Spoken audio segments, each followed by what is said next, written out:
You've been thinking about it, you've been researching, and you think you're finally ready to start that Etsy shop, but where do you actually start? What do you do? Well, in today's video, I'm going to share with you my 8-step approach to starting and sustaining a successful Etsy shop. Coming up.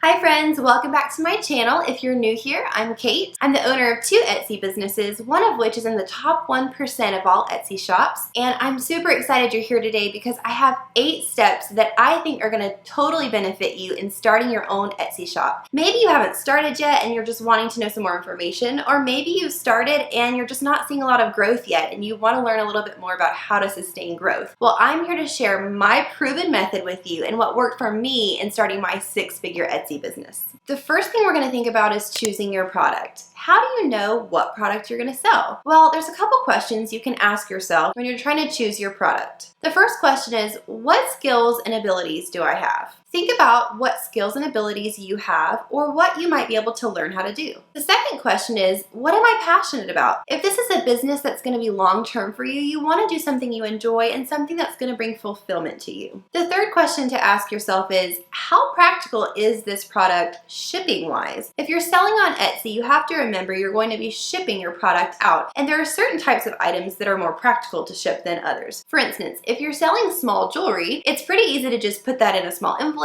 and ship it out with very minimal shipping costs. But if you're selling a huge wood sign that's heavy, it's going to be really expensive to ship, and you have to take into account how difficult is this item actually going to be to find the right packaging for, and the cost. If it's a really heavy item, it could be very expensive to ship. The fourth question is to think about, is my product something that I could have return customers for? In other words, is this product something that people would keep coming back to me to buy more of or different variations? Is it a seasonal item, or is it just kind of an item that is one and done? Now, one of the top pieces of advice I can give you when you're choosing your product is you want to niche down. This means you have to pick something specific that you're going to sell, and you're not going to try to sell 3 or 4 different types of products on the same shop. If you're selling all these different types of products that don't really fit together, it's very confusing for the buyer. Shoppers want to buy from the person that specializes in that type of product. You want to appear as the expert in one thing. You want to follow what's currently popular, what people are currently searching for, and that is currently selling successfully. So we're going to talk a little bit about SEO in a minute, but for now I want you to think about what types of products are trending right now. What do I know is popular, and what do I know will really sell? The second step in starting your Etsy shop is pricing your items. There are a few things you need to think about when determining how you're going to price your items. The first thing is you need to know what your time is worth per hour. Think about the amount that you would want to make per hour and settle on an hourly rate for yourself. The next thing to think about is your material cost. Every product has materials that you have to use to make it, so you need to price every single material you're going to plan on using for making your product, write out the expense of that material, and add up your total material costs. You'll also need to account for taxes and fees. Taxes you'll need to pay quarterly, but you'll need to make sure that the estimated amount that you'll need to pay is built into your cost so you don't end up losing money when you have to go to pay your taxes. Etsy also has 3 main types of fees that you'll need to account for and build into your pricing. The first Etsy fee is a transaction fee. This is a 5% fee that Etsy takes out of every single transaction, so it'll be 5% of your total revenue for that transaction. The next Etsy fee is a listing fee, which is 20 cents for every new listing, or every time one of your listings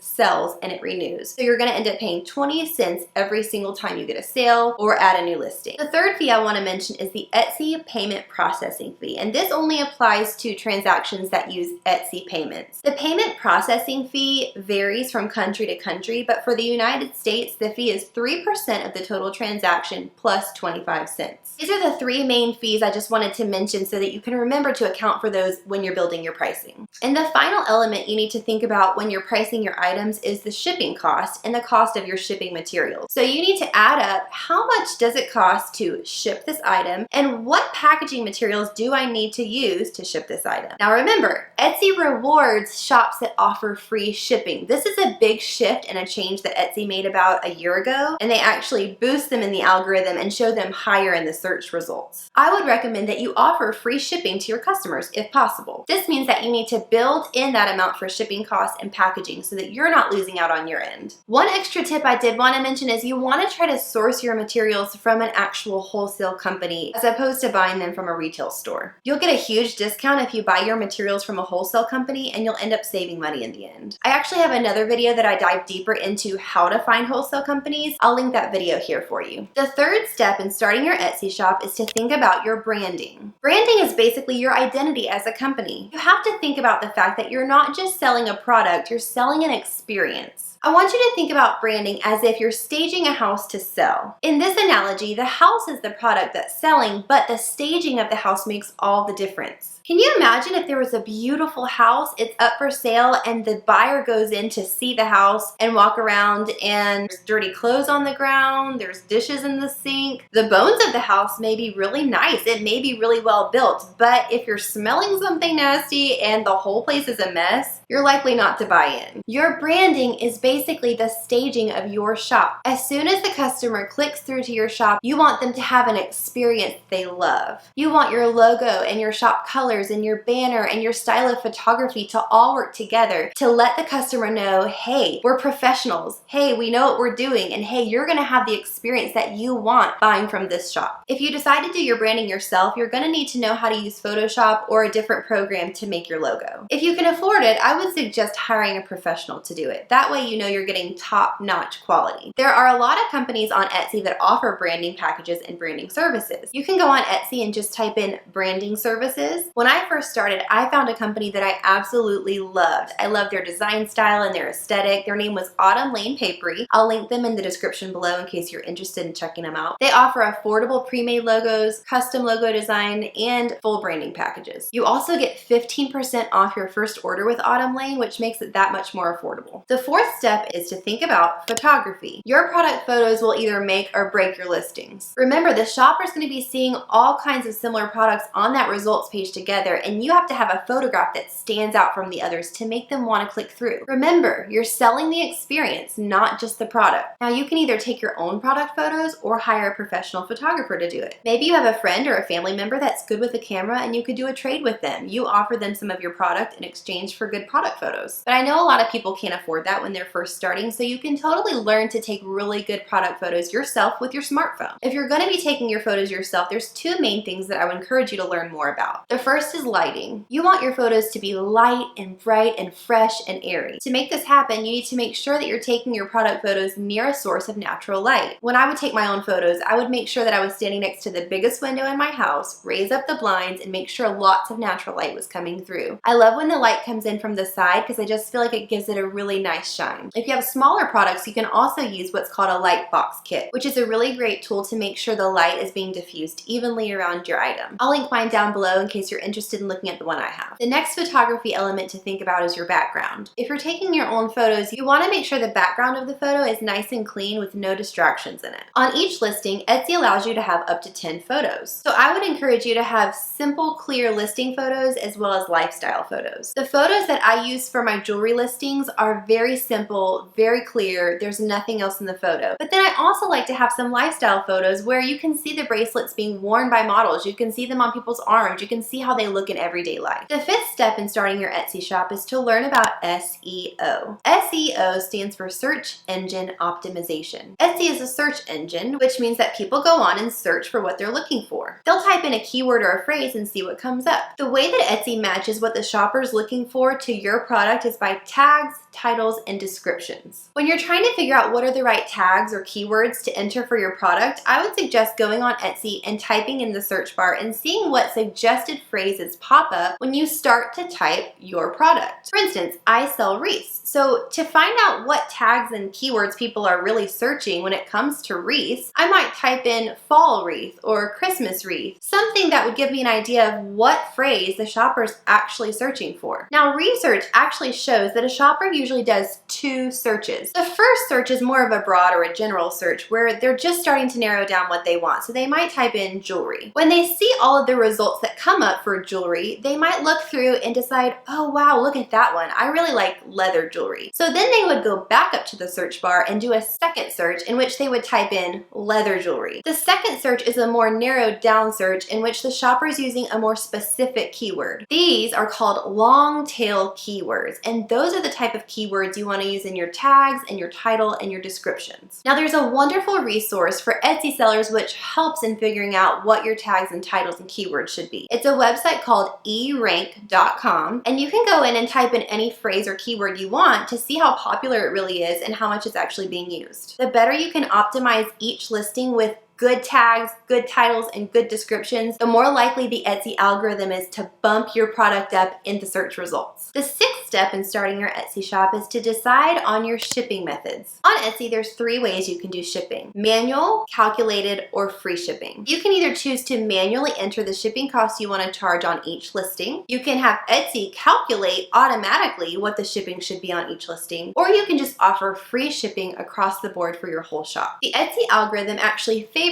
shops that offer free shipping across the board, so if you can do that, I would highly suggest it. You can always use a separate website to purchase shipping labels, but you can also do it through Etsy, which I would recommend because it really makes it simplified. If you're purchasing your shipping labels through Etsy, you have to choose FedEx or USPS. You want to think about how big or small your items are and how heavy they are to ship and what the shipping cost might be when determining if you should use FedEx or USPS. We started out shipping all of our products with USPS, but last year USPS made a big change in the way that they calculated the shipping costs, and so since our boxes are pretty big and a little bit heavy, the shipping costs drastically increased, which forced us to look into FedEx, which ended up being a lot more cost effective for our type of boxes. When we opened our jewelry company earlier this year, we decided we would look back at USPS because for our jewelry, we're just shipping small packages, and USPS did end up being cheaper for smaller things. So I would suggest if you have larger boxes to look at FedEx, and if you have smaller packages to look at USPS. Both of these companies offer a home pickup, which you can schedule on their website. One thing to note here is that FedEx does charge for pickups, USPS does not. Now remember I mentioned there's an option for calculated shipping on Etsy. If you choose to go that route and have Etsy automatically calculate your shipping costs for you, you'll need to be able to enter the package dimensions and the weight. For this, I would recommend a shipping scale, which is really nice to have on hand when you're having different sizes and different weights of packages, and you need to be able to have accurate numbers for your calculated shipping. Shipping scales are really easy to find on Amazon, and I'll link one that's really great down below in case you're interested. I do want to make a quick note of something that has changed my workflow significantly since I got it a few years ago, and that is my Dymo label printer. So back in the day when I first started, I would actually print off on regular paper every single shipping label, cut it out with scissors, and use tape to tape it on my packages. But then I heard about label printers and I purchased my first Dymo machine. This thing is awesome because it prints on sticky labels, so there's no more using tape and cutting things out, and it doesn't use ink, it's thermal printing. So it's super easy, you never have to change out the ink cartridge. I would fully recommend you investing in one of these Dymos. You'll also want to think about what marketing materials you might want to include in your packaging. These can be things like business cards or thank you cards with your social media handles and even a discount code for their next purchase. And that's a really good segue into our step number 7, which is marketing. To get any traction when you're first starting, you really have to use every tool available to you to get the word out about your shop. I would especially encourage you to join some Facebook groups with like-minded people, maybe from your local community that you could connect with. The purpose of connecting through these groups is not to just get people to buy your product, but to find people to be your advocate and help you spread the word. Another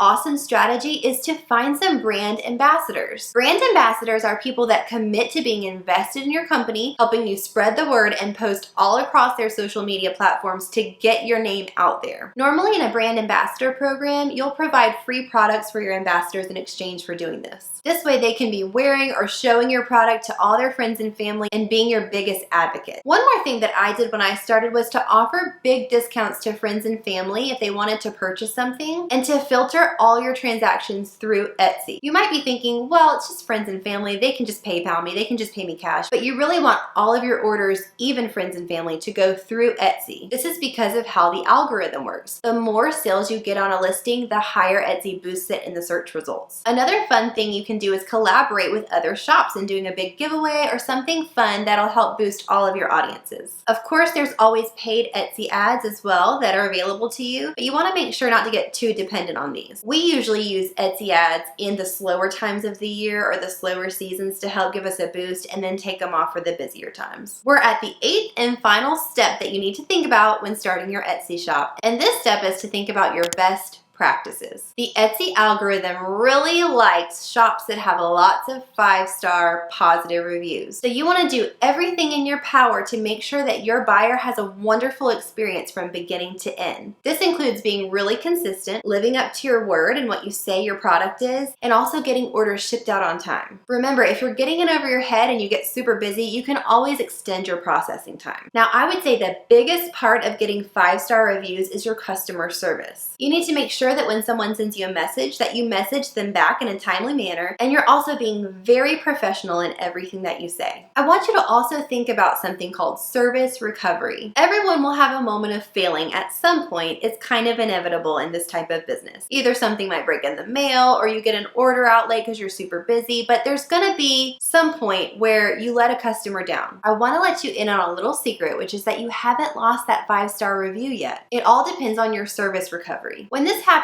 you want to have options for your customer. It could be to send them a replacement item, to offer a refund, or a discount on a future purchase. The key is you want to have decided your options ahead of time and have very clearly stated shop policies that you can point back to when your customer messages you. Etsy also favors shops that do have their policies all filled out, so it's a good thing to do from the very beginning. If you end up having to offer a refund or a replacement item, you may lose out a little bit on the financial end, but trust me, it's worth keeping good rapport with your customers and potentially still getting that good review. So there you have it, friends. Those are the 8 steps I would encourage you to think through as you're starting your Etsy shop, and the 8 steps that worked for me in getting my business to the top 1% of Etsy shops. Okay, question of the day. Let me know in the comments, what product are you wanting to sell on Etsy? I hope you enjoyed this video, and I hope it was a help to you. If you haven't subscribed yet, make sure to hit that subscribe button and check back every Tuesday for new videos with tips, tricks, and strategies for starting your handmade business.